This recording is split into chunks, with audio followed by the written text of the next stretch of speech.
matter? What is it? Another case for Nick Carter, the master detective.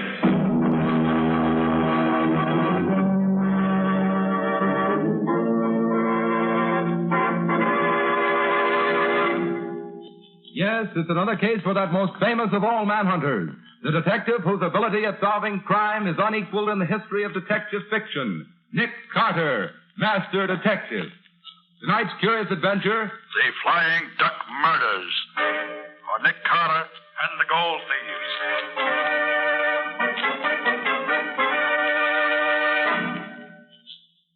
Carter, unless you think more of a large fat fee than you do of your life, I advise you to throw up the case at once. Apparently, we don't look at this in the same light, Mr. Dalrymple.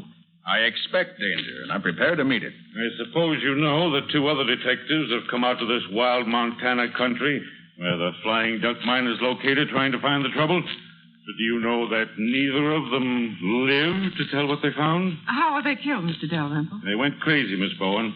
Kessler, the San Francisco man, fell over a cliff, while Riley, the man from Chicago, dropped 600 feet down the main shaft of the mine. Very interesting. I feel quite sure that Nick won't share their fate. May I inquire for whom you're acting, Mr. Carter? You may. For Mr. Cecil Trenwick, an old friend of my father's and a large shareholder in the Flying Duck Mine. He said that you'd cooperate with me in every possible way. I shall do what I can, certainly. Good. I should like you to give me a letter to the superintendent of the mine, telling him that I'm a good workman and that you promised me a job.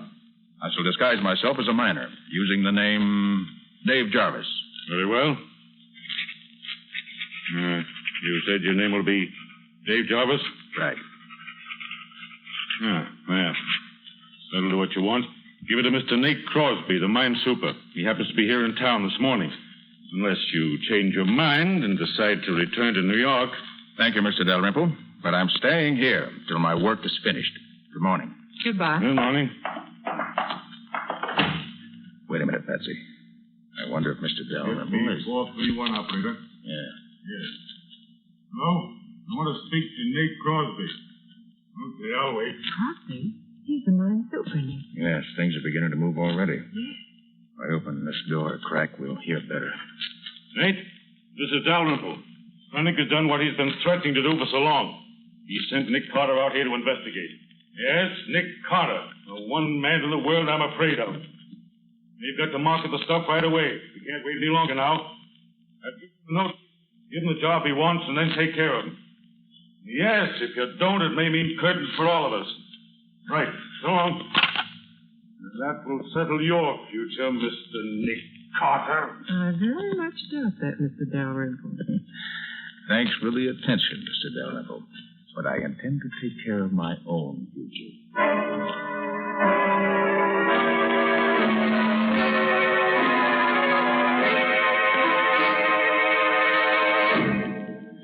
So, Mr. Dalrymple is in on the deal. He certainly is, Gubby, up to his neck. Well, at least we start off with one good hot prospect. What do we do now? Get into your miner's outfit.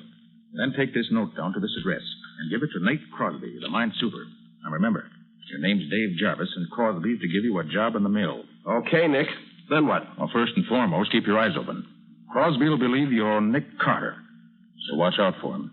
He'll try to put you out of the way. And don't forget, Scubby, the detectives from Chicago and Frisco both came to grief. Well, it's going to be different with the guy from New York. Now, Patsy, you wait here at the hotel where we can get in touch with you if we need you. Sure, Nick. All right, get going, Scubby. I'm going out to the mine right away. You wait, though, and ride out with Crosby. And watch out for him. Right, Nick. I'll keep one eye on him and one on the mine.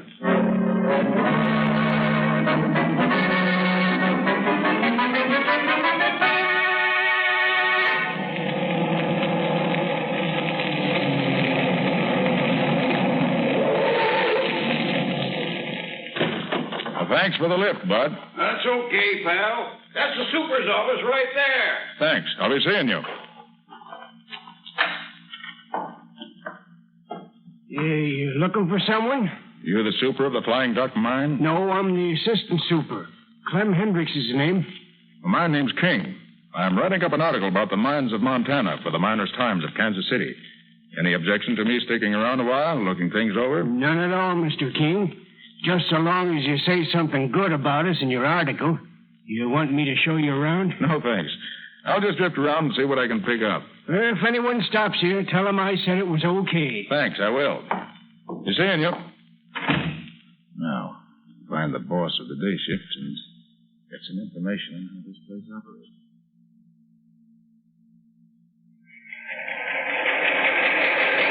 These are the mill stamping machines, Mr. Kane. They crush the ore very fine, and it is then sluiced through the battery boxes and carried over to plates. I see. The plates are coated with quicksilver or mercury, and the quicksilver picks up most of the gold and from the crushed ore. And this combination of quicksilver and gold we call amalgam. And you scrape this amalgam off the plates and take it to the refinery? Yes, Mr. Kane.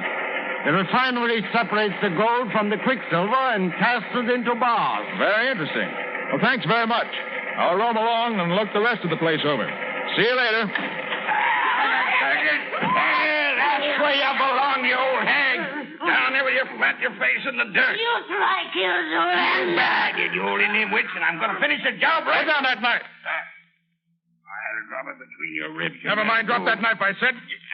You're the fool. Knock me down, will you? I'll show you. Hey, Ledyard, put up that gun. But Nate, this fella. Put up the gun, I said. What are you trying to do? Well, I was trying to make Zolander behave. This fella interfered. It made me mad. Solander, where is she? She's right. Well, I'll be darned. She must have run away while me and him was arguing. So you interfered, did you, mister? Certainly I did. You're King, the newspaper man, aren't you? That's right. I'm here to... I've been looking for you. I'm Crosby, mine superintendent. I'll give you just 15 minutes to get out of this camp. So you're Nate Crosby. I am, and I'm the boss here. And I say get out. All right, Crosby. I'll get out. But I'll be back. I never leave a job unfinished.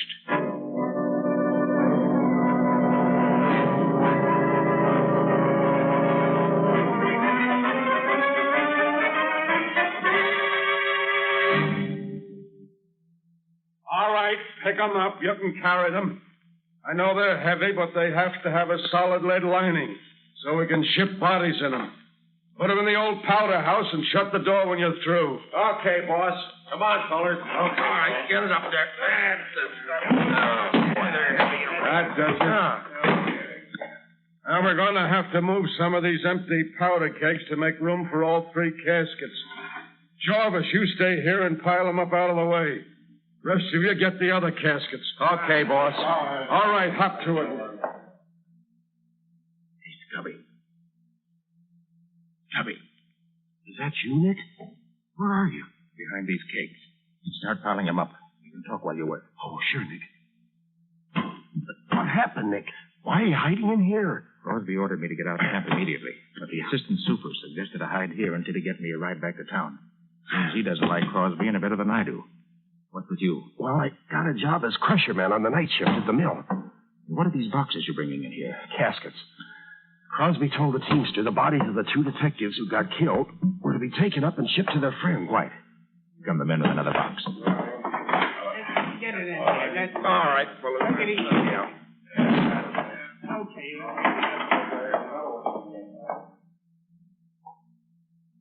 Nick, there were only 2 detectives who were killed. Who do you suppose the 3rd box is for? For you, I imagine, Scubby. What? Remember, they think you're Nick Carter.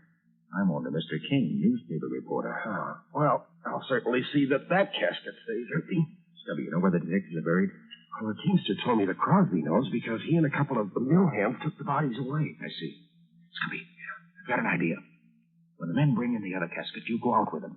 Then make some excuse to come back in here again. Okay, Nick, I'll fix it. Quiet now. All right, fellas, right here. That's it. All right, that'll do it, I think.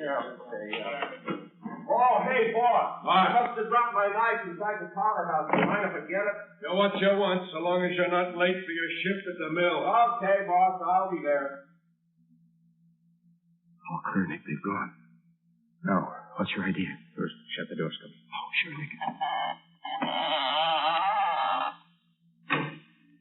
Now, Scubby, I want to see what's in these caskets. Here, I've got a screwdriver and my knife. Oh, so have I. Look, I'll help you. Good. Well, I'm glad they only use 4 screws to fasten these covers down. Makes it simpler. But why do you want to see what's inside, Nick? Got a hunch, that's all. Yeah. There, it's got it. You all ready? Yeah. All right, let's lift her up. Give me a hand. Yeah. Right there. Uh-huh. hunch is right, Scubby. The caskets are not lead-lined. The extra weight is due to this scrap iron in the bottom there. Like Crosby said, they had to have lead lining so they could be shipped with the bodies in them. These caskets figure in this game more than just as caskets, Scubby.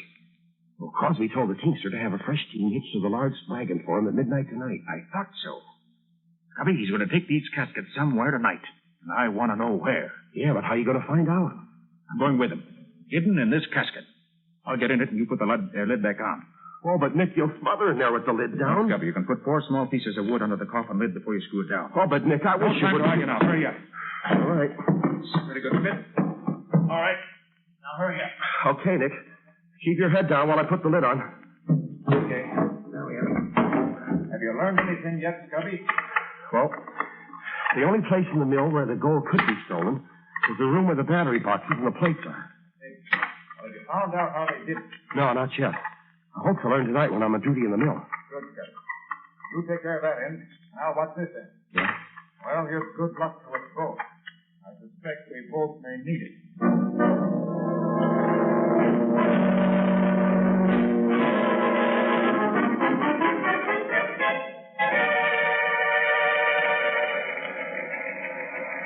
Well, how's the great Nick Carter doing tonight, Ledyard? You mean Mr. Dave Jarvis? Yeah. He's doing swell. Look at him. He's taking another drink. He's been hitting the water bucket steady for the last half hour. Is the loco working? I'll say. The bees are in his bonnet already. A famous Nick Carter will go the way the other two did. Hey, what are you fellas doing dancing around like that? You can't fool me. They're a lot of billy goats.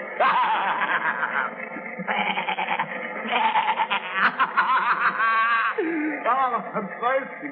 I gotta get me a drink. Keep your eye on him. If he starts fighting, lay him out with a crowbar. Don't take any chances. Okay. Say what he's riding into my shop.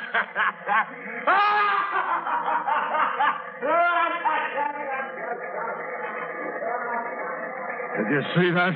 He's heading for the cliffs, just like the others. The Landers mixture hasn't failed yet. What's next, Crosby?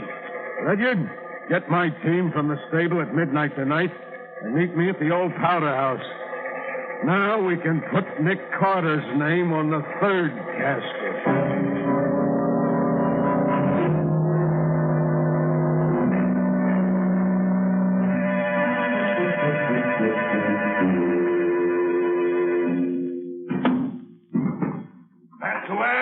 All right, Ledyard.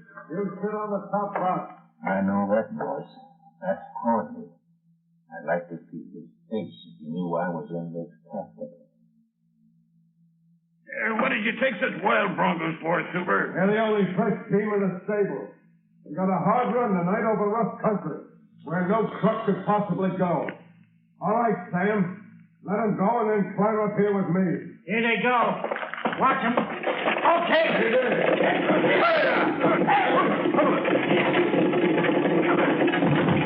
Ouch! Oh! Wish they picked a better road to drive on. Now that the loco is done for Carter, we can bring this business to a successful finish. Oh! I hope we're not going far at this rate. You mean we're going to quit? We sure are. We'll market the stuff and make a clean getaway. This is the roughest ride I've ever had. Hey, you're going to market the stuff. Leave that to me. I'll see that each of you gets... Stop them, boss! Stop them! Hold them in!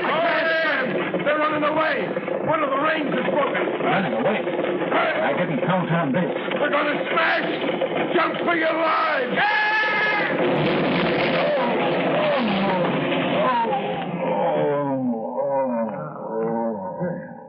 We got off just in time, boy. Yeah. Hey, look at that casket, Crosby. The one with the lid torn off. Huh? Oh, that's the infernal reporter I ordered to get out of camp this afternoon. What was he doing in that casket? Never mind that now. Get him while he's only half conscious. Come on, Sam. Now you... Good work, boys. That fixes Mr. Reporter. Tie his hands and feet with that rope. Okay, boy. You won't fight no more for a while now. Hey, look, Super. Here's a pair of handcuffs in his pocket and a couple of guns. Hey, what kind of reporter are you? Going around with handcuffs and guns in your pocket. You'll have to draw your own conclusions, Crosby. I've drawn them already. You're here to help Nick Carter. But by this time, Carter's where neither you nor anyone else is going to help him. He's loco. Plum loco. Well, you never can be sure about Carter, Crosby. I can this time, and I can be sure of you, too. All right, put him back in the casket, boys. Put the cover on. Nail it down if you can't find the screws. Here's some nails. Come on, you. In you go. I got out the last time I was in here, Crosby. But you won't get out this time. Get the lid on, boys. That does it.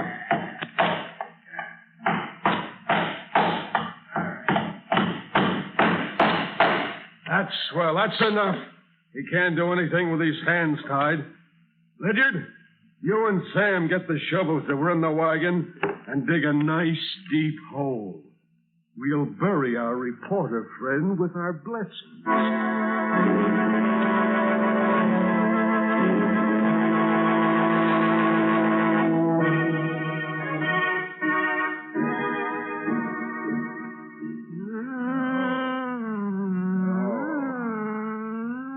Hey. Who are you? You get 'em senses now. You see, you hear, you know what me say. Yeah, I know. Good. You eat better now. Hey, who are you? Me, Zolander. You save Zolander life. Zolander, your friend. Drink this. You feel eat better. Quick. Thanks. No. Hey, tell me, how'd I get here? Just before sun come up, me chase crazy man through woods. Then me hear gun shoot. See you run. You come, fall down by Zolander. Hurt in head. So Zolander hurt. Well, certainly glad you were around when I passed out. Crosby, you enemy? Certainly is now. You say you were chasing a crazy man? Him drink loco. Like 2 other men come before. I wonder if that could have been Scubby. Crosby said he was loco. Zolander, what did you want to find him for? Me want save him life. Give medicine. Make him well. But why did you want to save him?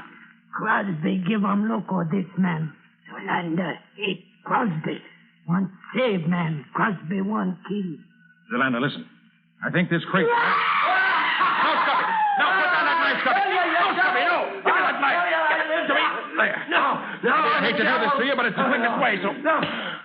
There. Quick, Zolander. Get me some rope. I'll tie his hands and feet while he's unconscious. Poor Scubby. Looks as if he'd been through the war. You rope. You tie. Thanks. Now. Me get medicine. Make him all better from loco. There, Scubby. That should hold you now. Here, medicine. Make him well. Give him drink. Thanks. All right, Scubby, old boy. Come on, now, drink this. Come on, drink it. Come on. No, devils and blood. Come on now. Come on. There you are. There. Come on, that. There, now. Hold it off. Now, him sleep little while. Be all right when him wake up. Poor guy. I'll untie your arms anyway. Take this coat off you, and you'll be more comfortable. Hey, what's this? One coil of wire with a lot of metal discs attached to it. What? That's the answer. Of course. The mystery of the Flying Duck Mine is a mystery no longer.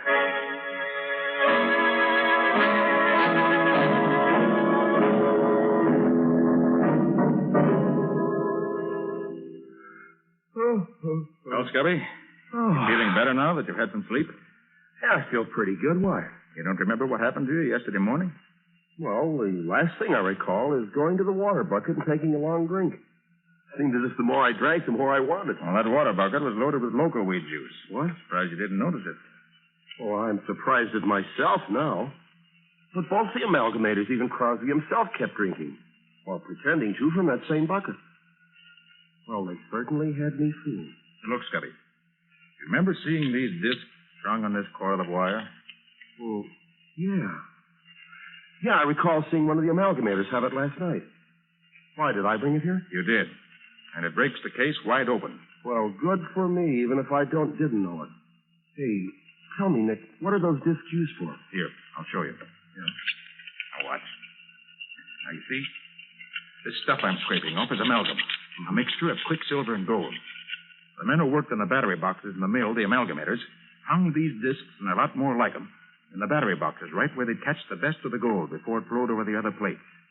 They took out over half the gold that flowed into the boxes this way. So that's where all those thousands of dollars worth of gold disappeared to. Yes, Scubby. A very clever method of stealing the gold. Now, if we could only find out what Crosby and his gang do with the amalgam after they scrape it off their discs. You want catch Crosby? I'll say we do if we can. Hey, Nick, who is she? Oh, that's Zolanda. She saved my life. Oh, and yours too, incidentally. Saved my life? How? Well, that local weed juice you drank is fatal. Well, Zolanda gave you an antidote for it. Oh, gosh, thanks, Zolanda.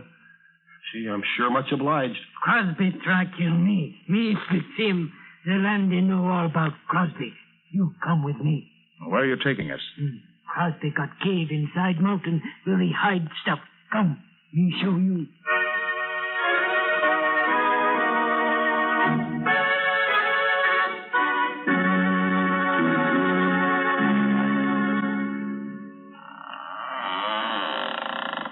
So this is where Crosby hides out, huh?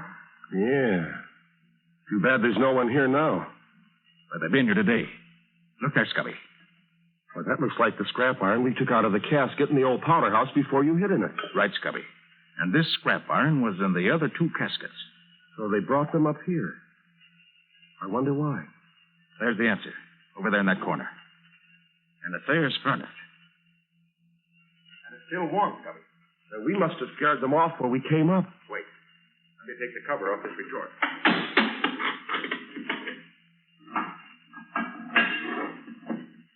Nick, is that gold in there? That's just what it is. Part of the gold stolen from the mine. This is where the gang refined the amalgam they scraped off their discs.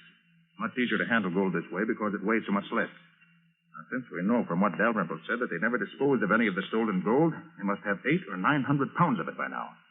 Hey, maybe they've got it hidden around here somewhere. They did have, Scubby.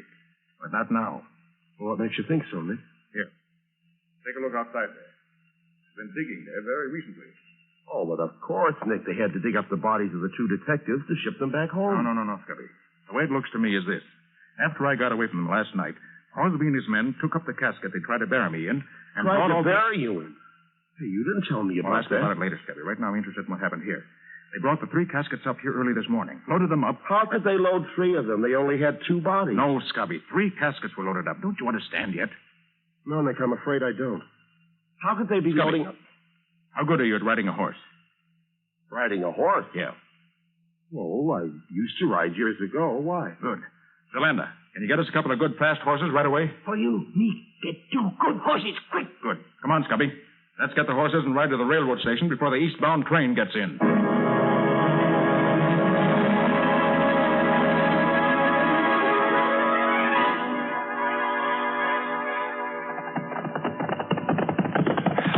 But, Nick, what's all the hurry? Well, unless I'm wrong, Scubby. These 3 caskets are going east on the next train. We've got to get there in time to stop them. Oh, even Crosby himself would recognize us, these Indian costumes. Zolanda let us. Well, we may need to be disguised before we get through. Hey, you didn't finish telling me how you got away from Crosby and his gang when they started to bury you alive. What did happen, Nick? Well, they dug the hole, and they put the casket down in it. I tried to pry the lid loose, but my hands were tied behind me. I worked on them, and just as they started throwing the dirt back on top of the casket, I finally got my hands free and untied my feet.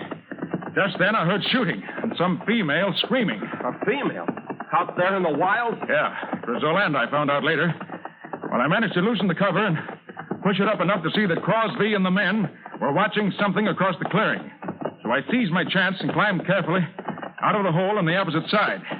I started to run, but they saw me and started shooting. Fortunately, though, they were bad shots, and I was almost free when a bullet grazed my head. Must have stunned me, because I remember nothing more until I woke up in Zolanda's hut this morning. Well, do you know what it was that distracted the men's attention? Well, Zolanda told me that you were chasing her, trying to shoot her. She was screaming. You chased her around the other side of the clearing and then went off after something else. It was just about then that you saw me running toward her. When Crosby saw me drop, he gave up the chase. Zolanda waited until they went back and then dragged me to her hut. Gosh, Nick, we owe a lot to Zolanda. Right, Scubby. And the best way we can pay that debt is to see that Crosby and his murdering pals end up where they belong, behind bars or in the electric chair.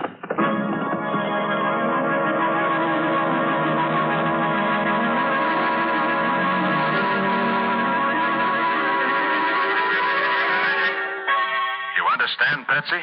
Of course, Nick. You want the police chief to meet you at the station in 10 minutes, and you want Mr. Dalrymple and the president and treasurer of the mine to meet you in the chief's office in an hour. That's right. Now be sure you get them all. Don't worry, I'll take care of it.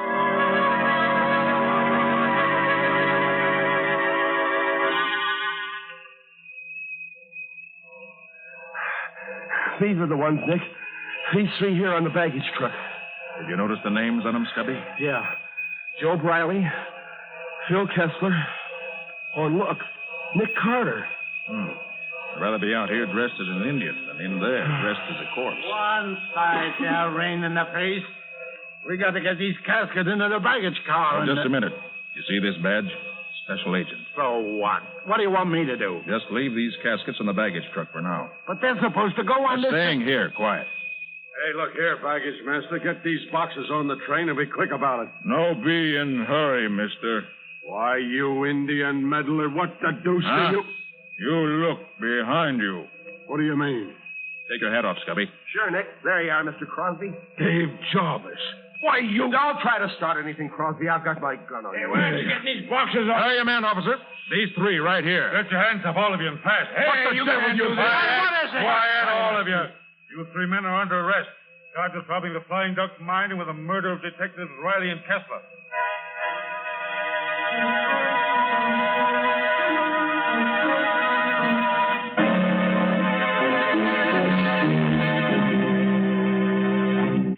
Now, Mr. Dalrymple, I asked you and the officials of the Flying Duck mine to meet me here in the office of the chief of police because I want to show you what's in the casket that Crosby was taking back east with him. Now, the first casket is supposed to contain the body of Phil Kessler. All right, Scubby, open it. Sure, Nick. Gold. Gold bullion. Yes, Chief. In these three caskets, you'll find the entire amount of gold stolen from the mine. Stolen by Dalrymple, the mine manager, Crosby, the mine super, and four of the workmen who worked in the amalgam room of the mill. They stole the amalgam, refined it in their own furnace, and buried it in two holes in the ground, which was supposed to be the graves of the two dead detectives. Mr. Carter, that much gold would make the caskets pretty heavy. Wouldn't that extra weight be noticed? No, Chief. Because when you ship a body by train, the casket has to be lead-lined and hermetically sealed. That means it weighs much more than the usual casket. Crosby, Ledyard, and Perkins were each going to take one of the caskets east with them as a personal baggage, which would prevent anybody from examining them too closely. One of the cleverest schemes I've seen in a long time. But it wasn't clever enough, not with Nick on the job. You have to get up early in the morning to beat Nick.